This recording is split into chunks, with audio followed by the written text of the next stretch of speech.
Mukama yeebazibwe nate abaana ba Mukama mwenna abagoberera okuyigiriza kwaffe kuno. Twogera ku engeri ey'okutuukirizaamu ekigendererwa kya Katonda oba okuteesa kwa Katonda oba enteekateeka ya Katonda eri obulamu bwo. Ebyo ebigambo bisatu bitegeeza ekintu kyekimu. Mwebale mmwe abazze nga mugoberera. Gwatweyunzeeko olwaleero okyalinayo ebitundu 39 by'otasobodde kubeera nga olaba, naye osobola okubiraba bw'osubscribinga, bisobola okujja n'obeera ng'obiraba. Oba si ekyo mmwe abasobola okuyingira mu inbox yange musobola okuŋŋamba ne mbaweereza ebiri awamu nga teweetaaga kugenda nga online, naye nga nsobola bikuweereza omulundi gumu. Tuli ku kitundu kati ekya 40 naye nga ennyingo yaffe gye tulimu ya 5 egamba nti okutuukiriza ekigendererwa kya Katonda eri obulamu bwo kiriko empeera nnene ddala. Kiriko empeera nnene ddala. Omulundi ogwayita twatunuulira abantu babiri. Twalaba Simyoni ne nnabbi omukazi gwe bayita Anna.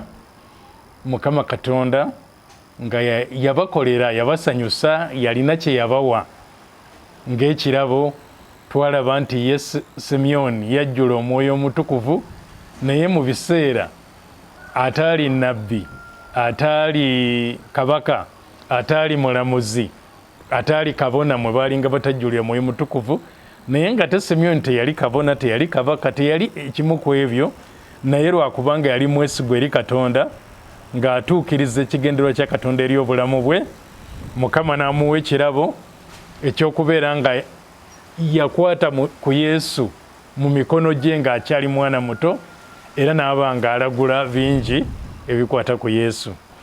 Olwaleero ngenda kweyongerayo okulaga omuntu omulala omu mu kitundu kyaffe kino ekya 40 nga ngenda kusooka okusoma ekyawandiikibwa kino nga kitulaga nti okusobola okutuukiriza ekigendererwa kya Katonda oba enteekateeka ya Katonda eri obulamu bwaffe, Mukama alina ebintu ebitali bimu by'agenda ng'atuwa, era biyitibwa ebirabo oba biyitibwa mu ngeri endala tubiyite nti ebintu ebitali bimu Kitaffe byateeka mu bulamu bwaffe bitusobozese okutuukiriza enteekateeka eyo eri obulamu bwaffe.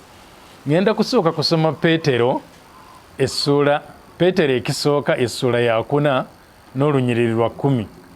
Peetero ekisooka essuula ya 4 olunyiriri lwa 10 luga nti nga buli muntu mu mmwe bwe yaweebwa ekirabo nga mukiweereza mwekka na mwekka bwe mutyo ng'abawanika abalungi ab'ekisa kya Katonda ekitali kimu. Abawanika abalungi ab'ekisa kya Katonda ekitali kimu. Kati ebyo byonna Katonda byateeka mu bulamu bwaffe tusobole obikozesa bituukirize enteekateeka ye gye tuli, biyitibwa ekisa kya Katonda ekitali kimu.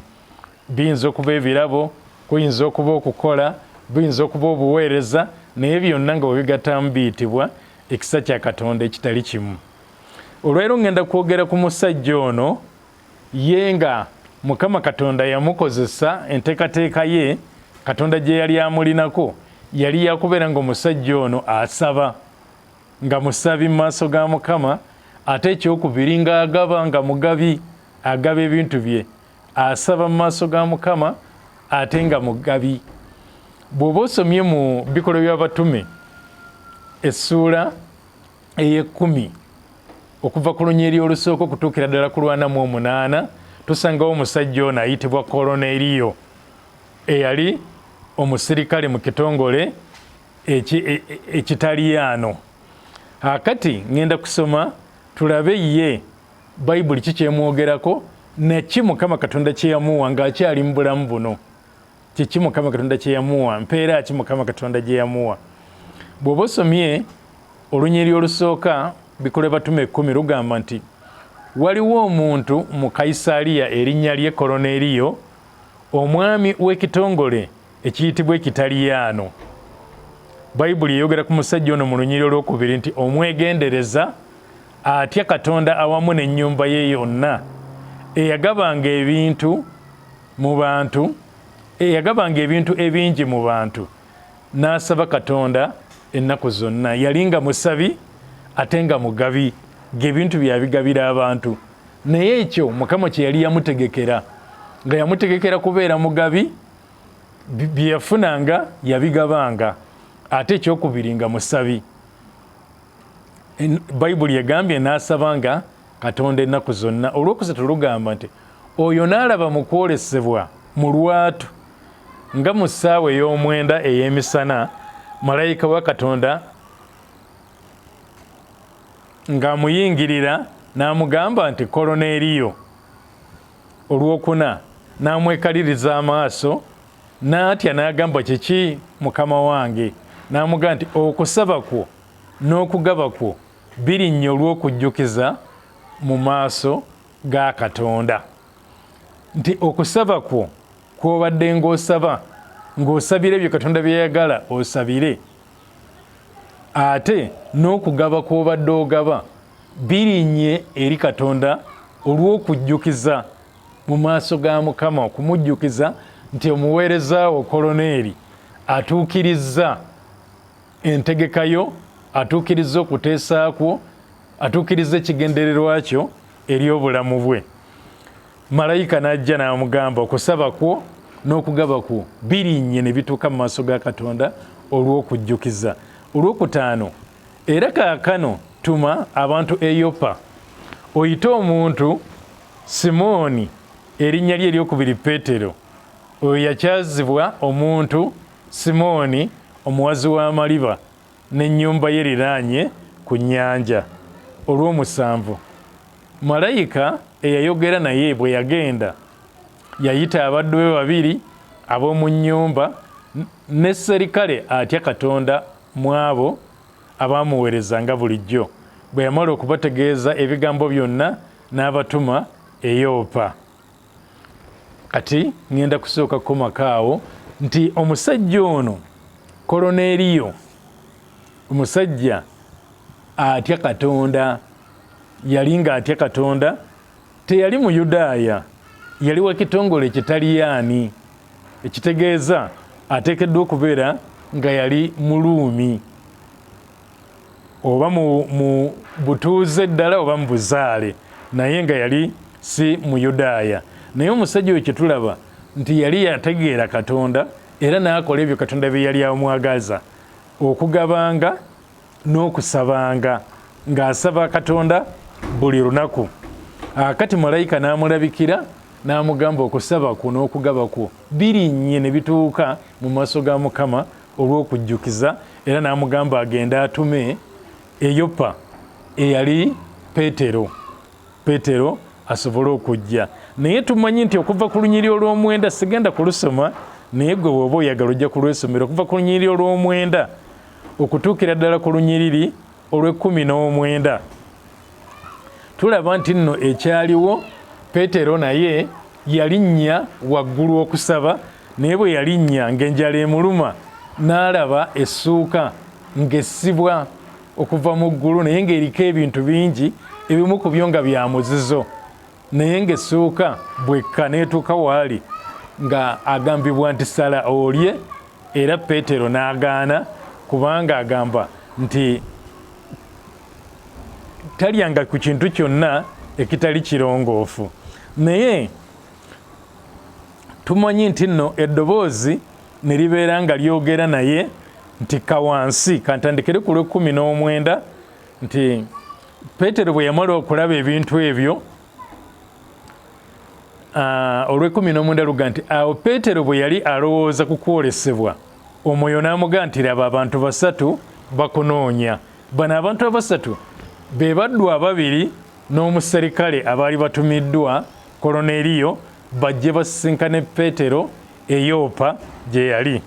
Olwabiri lugamba naye golokokokke ogende nabo nga tobuusabuusa kubanga nze mbatumye. Peetero n'akka eri abantu n'agamba nti laba nze nzuuno gwe munoonya, kiki ekibaleese? Ne bagamba nti Koloneriyo omwami, omuntu omutuukirivu atya Katonda, eyasiimibwa mu ggwanga lyonna ery'Abayudaaya yalabulwa malayika omutukuvu okukutumira okujja mu nnyumba ye awulire ebigambo ebiva mu ggwe. Awo n'abayingiza n'abaaniriza. Awo ku lunaku olwokubiri Peetero n'agolokoka n'asitula wamu nabo n'abooluganda abaali mu nnyumba ab'omu Yopa ne bagenda naye. Awo ku lunaku olwokubiri ne bayingira mu Kayisaliya. Koloneriyo yali ng'abalindiridde ng'akuŋŋaanyizza ab'ekika kye n'abaali mikwano gye ennyo.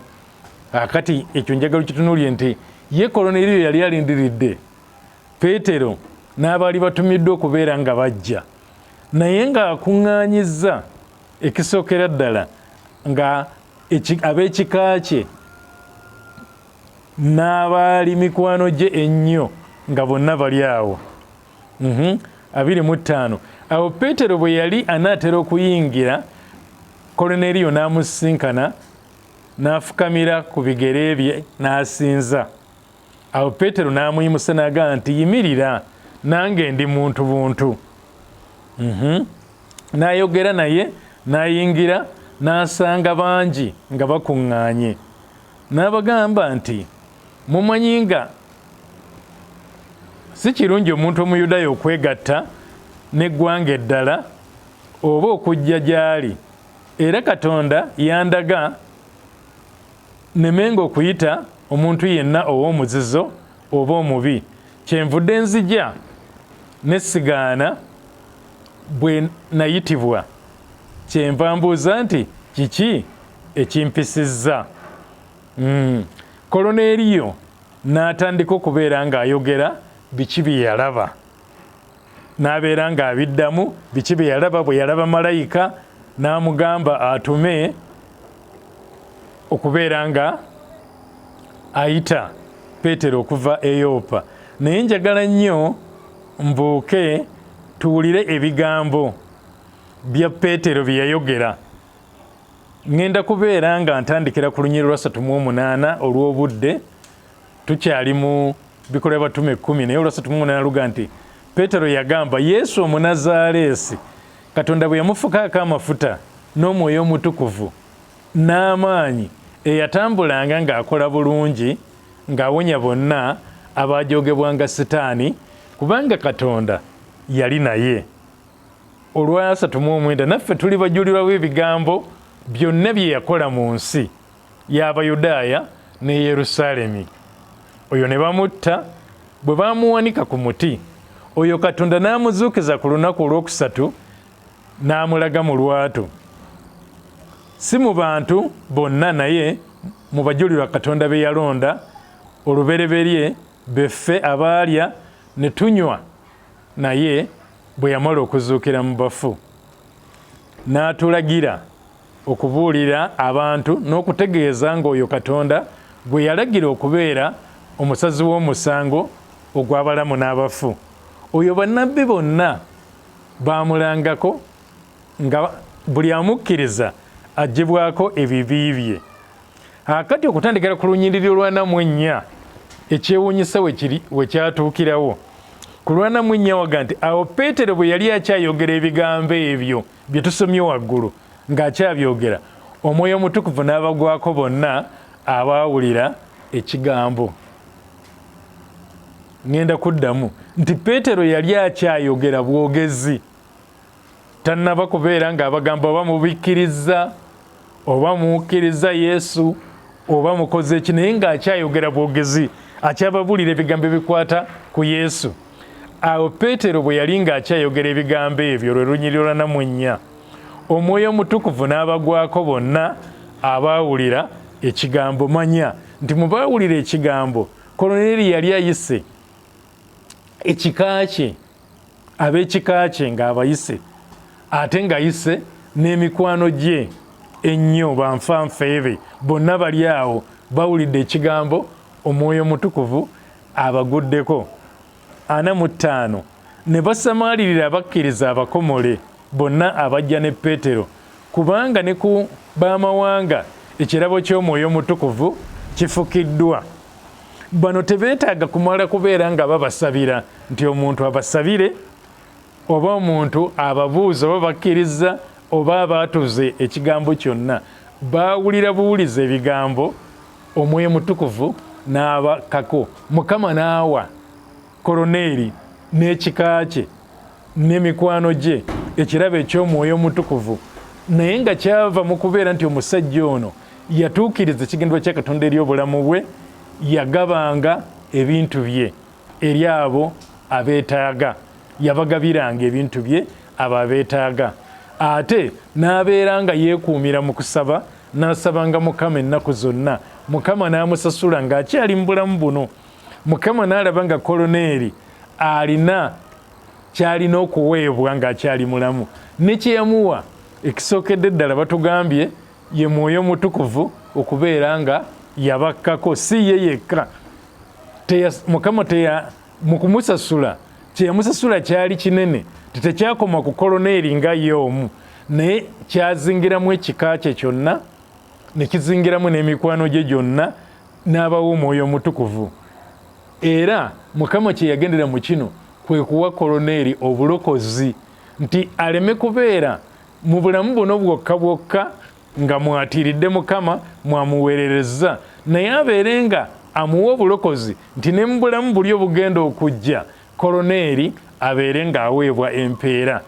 Mukama yatunuulira obwesigwa bwa Koloneeri mu kutuukiriza ekigendererwa Katonda kye yali yagala atuukirize. Koloneeri ekikye tekyali kyakubeera kabona. Oluusi bwe tugamba ku bino eby'okutuukiriza ekigendererwa kya Katonda eri obulamu bw'omuntu, abasinga balowooleza ku kubeera kabona, kumuweereza mu kkanisa, kumuweereza ku bituuti. Nedda, waliwo ebintu bingi nnyo Mukama Katonda mwasobola okubeera ng'ayagala tumuweerereze. Tuweereze eri abantu be, tuweereze gy'ali mu ngeri ezitali zimu, okusinziira ku kisa kyatuteekamu. Ekisa ntegeeza ebirabo ebitali bimu, okuyitibwa okutali kumu kwateeka mu bulamu bwaffe. Naye okusinziira ku kisa ekyo Mukama Katonda kyaba akuwadde, mw'osinziira n'obeera ng'olina okutuukiriza ekyo ky'olina okutuukiriza. Kati ono kwali kugaba na kusaba, yakituukiriza mu maaso ga Mukama, era Mukama Katonda n'abeera nga asiimye, n'abeera nga ekisooka mutumira malayika n'amugamba genda obeere nga otuma baleete, n'amugamba genda baleete wano Peetero. Peetero ne babeera nga bamuleeta. Peetero n'ayogera ebigambo ebikwatagana n'enjiri, yali akyababuulira enjiri. Omwoyo Mutukuvu n'abakkako. Olw'Anamutano lugambye ne basamaalirira abakkiriza abakomole bonna abajja ne Peetero, kubanga ne ku baamawanga ekirabo ky'Omwoyo Mutukuvu kifukiddwa, kubanga baabawulira nga boogera ennimi ne bagulumiza Katonda. Awo Peetero n'addamu nti, omuntu ayinza okugaana amazzi bano okubatizibwa, bano abaweereddwa Omwoyo Mutukuvu nga ffe baaweebwa Omwoyo Mutukuvu? Bonna abaaliwo abaawulira ebigambo ebyo, naye nga kyava ku kubeera nga omusajja ono Koloneeriyo abadde mwesigwa mu kutuukiriza ekigendererwa kya Katonda eri obulamu bwe, okuyita mu kugaba, okuyita mu kuwaayo ebintu bye, ate n'okusabanga. Mukama n'abeera ng'alaba nti ono omusajja asaana okuweebwa obulokozi, n'amuwa Omwoyo Mutukuvu, si yekka naye n'abantu be bonna, ate era n'abeera nga abawa obulokozi, ne babeera nga basobola okufuna obulokozi. Naye nga buvudde ku ki? Koloneeri okutuukiriza ekigendererwa kya Katonda eri obulamu bwe, eky'okugabanga n'ekyokusabanga, ng'ali yekka, nga si Muyudaaya, naye nga Katonda eyakola eggulu n'ensi amutegedde okuyita mu nzikiriza ye ey'Ekiyudaaya, n'amutegeera. Mukama n'agamba tojja kukoma ku kuntegeerera mu nzikiriza eno yokka ey'Ekiyudaaya, njagala ate ontegeere n'okuyita mu mwana wange Yesu Kristo, okubeera nga omukkiriza n'abeera omulokozi w'obulamu bwe. Era abantu abo bakkiriza ebigambo eby'enjiri ebyababuulirwa Peetero ne babeera nga babikkiriza, era bwe baamala okubeera nga babikkiriza nga bakyabiwulira buwulizi ne babikkiriza munda mu bo, ne baweebwa ekirabo eky'Omwoyo Mutukuvu. Ne kitakoma ku ekyo, ne baweebwa n'obulokozi, ne babatizibwa, ne babeera nga bayingira mu kisibo kya Kristo. Ng'otuukiriza ekigendererwa kya Katonda eri obulamu bwo, Mukama Katonda agenda kubeera nga akusasula, ng'akuwa empeera, ng'akuwa mu bulamu buno, ate ng'akuwa ne mu bulamu obugenda okujja. Mukama abeere nammwe era abakole bulungi. Amiina era amiina.